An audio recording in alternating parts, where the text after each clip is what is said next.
আসসালামু আলাইকুম রহমতুল্লাহ বারাকাতুহু। যে যেখান থেকে আমাদের এই ভিডিও দেখছেন এবং শুনছেন সবাইকে জানাই শুভেচ্ছা এবং অভিনন্দন।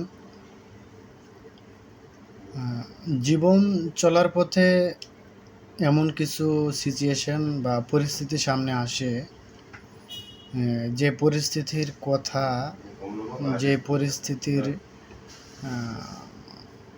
যে পরিস্থিতির কথা যে পরিস্থিতির অবস্থা এবং পরিস্থিতির যে অনুভূতি, এটা কারোর সাথে শেয়ার করা যায় না।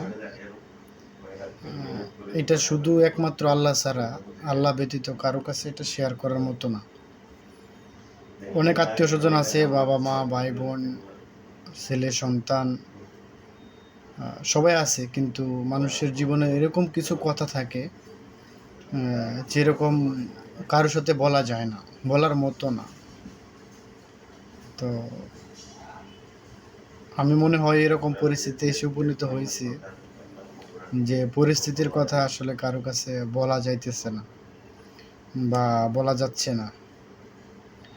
মনে হয় সকল প্রবাসী এবং যারা দেশ বিদেশ যে যেখানে আছে সবার মাঝে, আমার মনে হয় সবার মাঝে এরকম কিছু কথা থাকে যেগুলো সে কারোর সাথে শেয়ার করতে পারে না। তো দয়াময় আল্লাহর সাহায্য কামনা করছি এবং মহান রাব্বুল আলামিনের দয়া কামনা করছি, এবং পাশাপাশি যারা এই সিচুয়েশনে আছে বা যারা পরিস্থিতিতে আছে সবাইকে যেন মহান রাব্বুল আলামিন দয়া করে সাহায্য দান করেন, ওনার দয়ার নজর ভিক্ষা দেন। তো সবাই ভালো থাকবেন, সুস্থ থাকবেন। আসসালামু আলাইকুম রহমতুল্লাহি ওয়া বারাকাতুহু।